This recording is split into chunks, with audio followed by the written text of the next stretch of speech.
Hey guys, welcome to Cat City. What's up, what's up? Alright, today I'm going to talk to you about something a little bit more serious than usual. I just last week registered for the Susan G. Komen 3-day walk for the cure.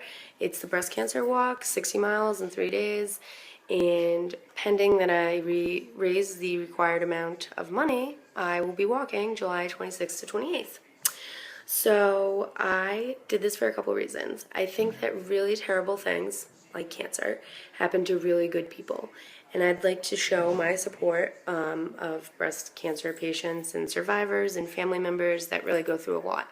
So that's the first reason. The second reason is I do a lot of terrible things myself. I do. And I sort of don't see a lot of consequences for them. My life just sort of continues on in its own selfish way.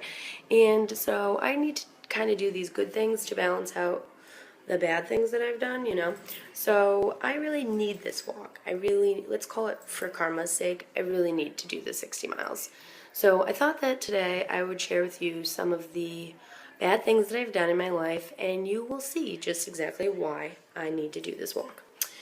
So let's start. Okay, when I was about 5, I told my sister, who was about 3, that if she and I pooled our money, we'd be able to buy a car. So I asked her to just simply put all the money in her piggy bank into my piggy bank.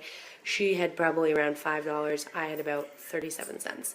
And no, we never did buy a car, like I had promised.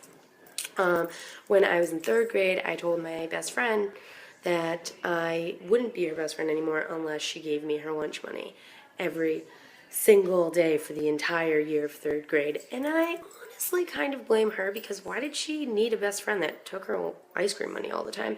And ice cream was a really important part of my life back then, so I'm not sorry about that. When I was in high school, I hung a girl on a locker by her sweatshirt. When I was 12, I told my little brother, who was 7, that it was against the law for anyone under the age of conveniently 12 to eat Fun Dip, which was his favorite candy. And he actually believed me for way longer than he should have. When he was like 11, he's like, I can't wait till I turn 12 and I can eat Fun Dip.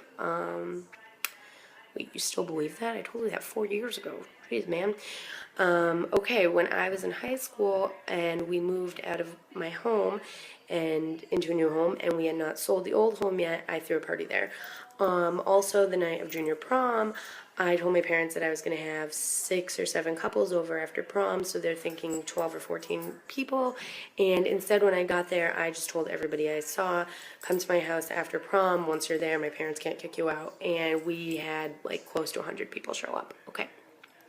In college, I told my RA that my suite mate was smoking weed in our dorm simply because I just didn't like her and I didn't want to live with her. Sorry, Kendall, but I ain't sorry. And she got moved into a different dorm. Whatever. In college, I also went to a medical supply store and I bought a cast and a sling for my arm. I told all my professors that I had been beaten up by a man walking home from the bar, and I would need extensions on all my work. That was not even the least bit true. I have never, ever, ever had a job that I quit properly. I simply stop showing up and then ignore all the phone calls from my coworkers and employers. And probably the worst thing I ever did was when I was in college. Despite what everybody said, decided to adopt a dog. Everybody said, you're too irresponsible, you won't be able to take care of it. And I'm like, yeah, well, whatever. Adopted it anyways. They were all right. He now lives with my parents in Massachusetts. But I never, ever picked up his poop once. I let him poop in the neighbor's yard, my yard, the street, the park, anywhere. And I never, ever picked it up.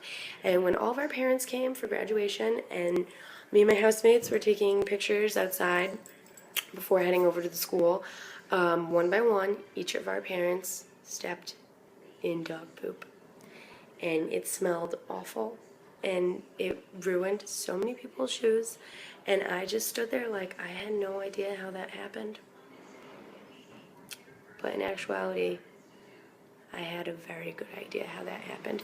So anyways, now you all see exactly why I need to do this race. I am just desperate for the karma, okay, people?